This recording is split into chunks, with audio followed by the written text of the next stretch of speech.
Salam, mən tarix müəllimi Bəhruz Baba. Bugünkü mövzumuz Azərbaycan tarixindən Rusiyanın müstəmləkə rejimini möhkəmləndirməsi mövzusudur. Əvvəlki mövzulardan bilirik ki, Rusiya Azərbaycan torpaqlarının işğalına 19-cu əsrin əvvəllərində başlamışdı və Rusiya Azərbaycan torpaqlarının işğal prosesində işğal etdiyi ərazilərdə özünə məxsus idarə üsulu yaradırdı. Rusiyanın yaratdığı bu idarə üsulu komendant idarə üsulu idi. Lakin 19-cu əsrin 30-cu illərində Azərbaycanın bir sıra əyalətlərində komendant idarə üsuluna qarşı üsyanlar baş verdi. Ona görə də Çar hökuməti Cənubi Qafqaz və Azərbaycan idarəçiliyi ilə bağlı yeni inzibati və məhkəmə islahatı keçirtmək qərarına gəldi.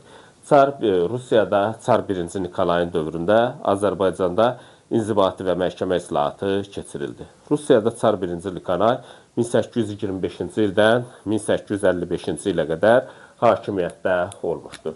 Çar 1-ci Nikolay 1840-cı ilin 10 aprel qanununa əsasən Cənubi Qafqazın inzibati idarə etmə sistemində dəyişikliklərə getmək məcburiyyətində qaldı. İnzibati idarə etmə sistemində bir sıra dəyişikliklərə getdi. Bu dövrdə Cənubi Qafqazın idarə etmə sistemində baş verən dəyişikliklərin səbəbi nə idi?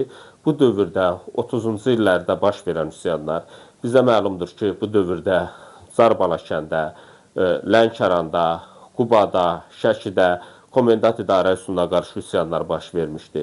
Bu dövrdə Çar hökumətinin islahatlar keçirməkdə məqsədlərindən biri də ondan ibarət idi ki, xalq hərəkatına yol verməmək, əhalinin sosial narazılıqlarının qarşısını almaq, Cənubi Qafqazın idarə etmə sistemində öz hakimiyyətini möhkəmləndirmək, Çarizmin iqtisadi siyasətini həyata keçirmək, bölgənin iqtisadi fəthini tam şəkildə sürətləndirmək, həmçinin komendant idarə üsulu Rusiya xəzinəsinə də ciddi şəkildə ziyan vururdu. Ona görə də maliyyə cəhətdən də özün təmin etmək üçün burada islahatlar həyata keçirməsinin qərara aldı. Bunun nəticəsində artıq Rusiya hökuməti tərəfindən islahatlar keçirildi. Rusiyanın islahatlar keçirməkdə başlıca məqsədi nə idi? Səbəblərin biridir. İndi məqsədlərinə baxaq. Müstəmləkə rejimini möhkəmləndirmək, idarəçilik sistemini ümumi imperiya idarə etmə sisteminə uyğunlaşdırmaq üçün islahatlar keçirildi. İnzibati və idarə etmədə bir sıra dəyişikliklər edildi. Bu dövrdə keçirilən islahatlara əsasən komendant idarə üsulu ləğv edildi. 1840-cı il 10 aprel qanuna əsasən komendant idarə üsulu ləğv edildi. Cənubi Qafqaz yeni idarə etmə sisteminə keçirdi. Quberniya, Qəzza, sahə, inzibati bölgüsü yaradıldı. Həmçinin qəzaların hissələrində nahiyələr də yaradıldı. Bu dövrdə keçirilən islahata əsasən komendant idarə üsulunun əvəzinə Xəzər vilayəti və Gürcü Meret quberniyası yaradıldı. Xəzər vilayətinin mərkəzi Şamaxı şəhəri idi. Xəzər vilayətinə daxil olan ərazilər hansılardır? Şamaxı idi, Bakı idi, Xəzər vilayətinə daxil olan ərazilər. Şamaxı idi, Quba idi, Bakı idi, Şəki idi, Dərbənd idi, Lənkəran idi. Hər biri Xəzər vilayətinin tərkibinə daxil idi. Azərbaycanın bir sıra əraziləri də Gürcü Meret quberniyasının tərkibinə daxil idi.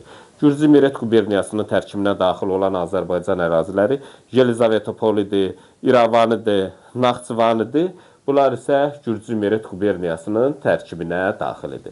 Həmçinin Azərbaycan ərazisində Erməni vilayəti də vardı. Erməni vilayəti 1828-ci ildə yaradılmışdı. Hansı xanlıqların ərazisində idi? Erməni vilayəti Naxçıvan və İrəvan xanlıqlarının ərazisində idi. 1840-cı il inzibati bölgüsünə əsasən Erməni vilayəti də ləğv edildi və İrəvan və Naxçıvan qəzaları isə Gürcü Meret quberniyasının tərkibinə daxil edildi. Həmçinin Gürcü Meret quberniyasına daxil olan Azərbaycan ərazilərindən biri də Çar Balakənidir. Bu dövrdə Çar hökumətinin islahatı nəticəsində bəylər və ağalar da idarəçilikdən uzaqlaşdırıldı. Bəylərin və ağaların idarəçilikdən uzaqlaşdırılmasının başlıca səbəbi nələrdir? Çünki onlar 30-cu illərdə baş verən üsyanlarda fəal iştirak etmişdilər və onların torpaq sahələri də müsadirə edildi. onlar xristian məmurları ilə əvəz edildi və burada artıq xristian məmurlar bəy və ağaların yerinə vəzifələrə təyin edildi. 1844-cü ildə Cənubi Qafqazın baş idarəsi ləğv edildi və bu dövrdə Qafqaz canişinliyi, Cənubi Qafqaz canişinliyi yaradıldı. Qafqaz canişinliyi 1844-cü ildən 1883-cü ilə qədər mövcud olmuşdu. Cənubi Qafqazın canişini çar tərəfindən təyin edilirdi və birbaşa çara tabe idi. Cənubi Qafqazda həm də Rus qoşunlarının baş komandanı sayılırdı. Cənubi Qafqazın ilk canişini Mikhail Vorontsov olmuşdu. Artıq çar hökuməti tərəfindən 1840-cı ildə yaradılan Xəzər vilayəti və Gürcü Meret quberniyası yenidən ləğv edildi və nəticədə bir sıra quberniyalar yaradıldı. 46-cı ildə Cənubi Qafqazda Tiflis, Kutayiz, Şamaxı, Dərbənd quberniyaları yaradıldı. Və sonraki dövrdə isə yeni bir quberniya Azərbaycan ərazisində 1849-cu ildə İrəvan quberniyası yaradıldı.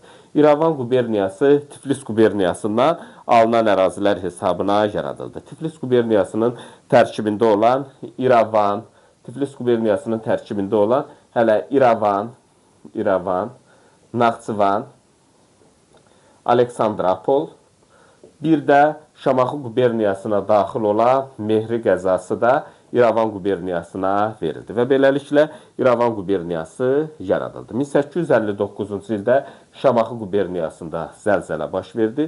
Şamaxı quberniyasının mərkəzi köçürüldü Bakı şəhərinə və bundan sonra Şamaxı quberniyası ləğv edilərək Bakı quberniyası yaradıldı. 1860-cı ildə isə Dərbənd quberniyası ləğv edildi və Dərbənd quberniyasına daxil olan Quba qəzası isə Bakı quberniyasının tərkibinə verildi. 1868-ci ildə Azərbaycanda yeni bir quberniya yaradıldı.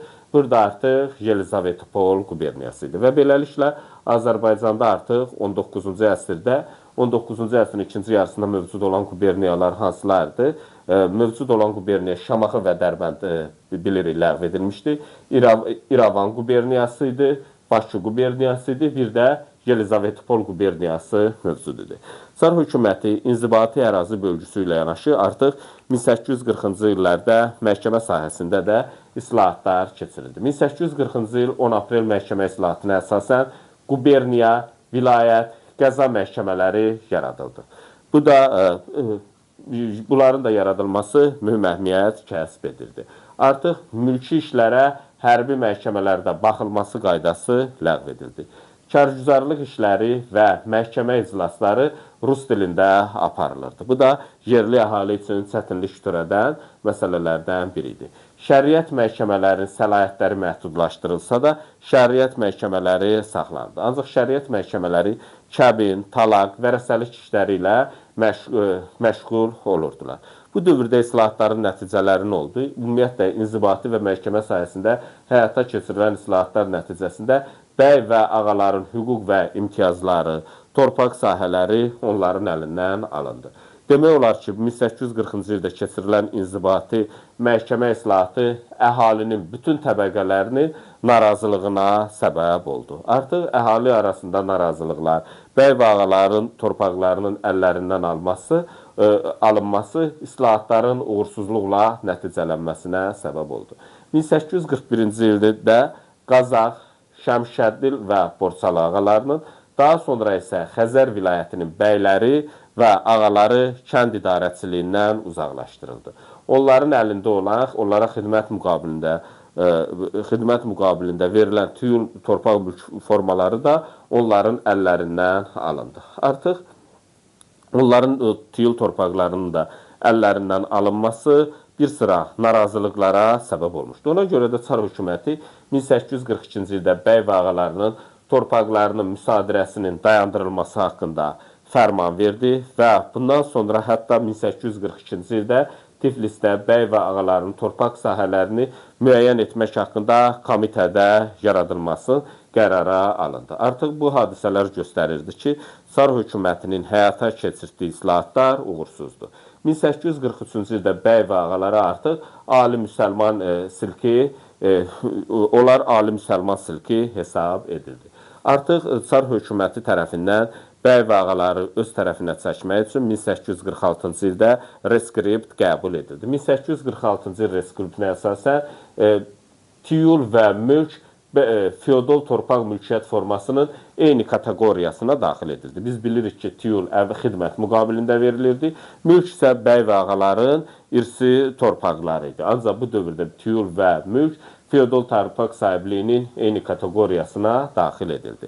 Və bunun nəticəsində bəylərə tiyul və mülk torpaqları üzərində irsi mülkiyyət hüququ verildi. Bəy və ağalar Rus zərdəcanları ilə eyni hüquqlar qazanmış oldular. Bu dövrdə Azərbaycanda bəy və ağalarla yanaşı kəndli qruplar da vardı. Kəndli qrupları hansılardır? Kəndli qrupları Rəiyyətidir, Rəncbəridir, bir də Elat idi.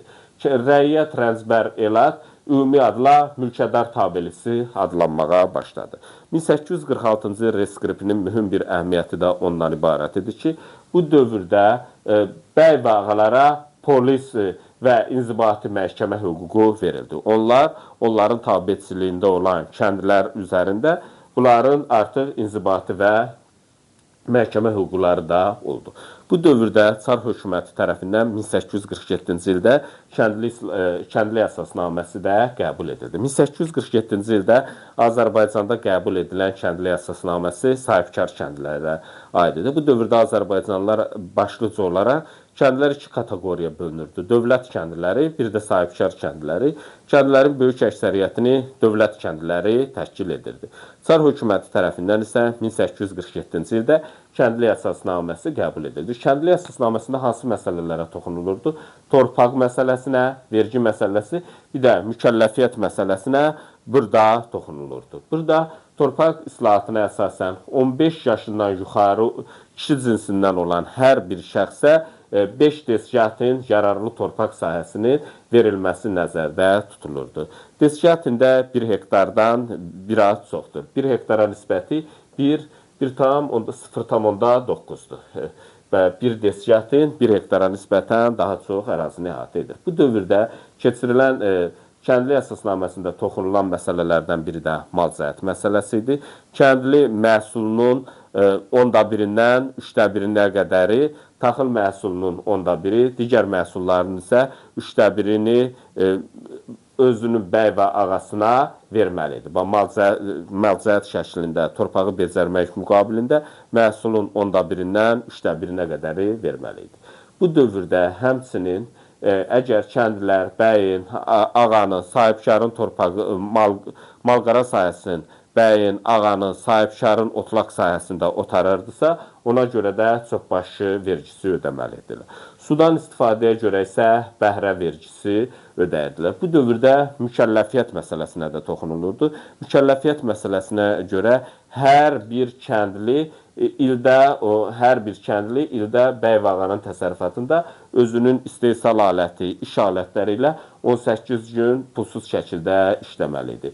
Bir digər mükəlləfiyyətə isə bütün kəndlilər illiklə 2 gün iməcliyə, yəni əvrəz işlərinə çıxırdılar.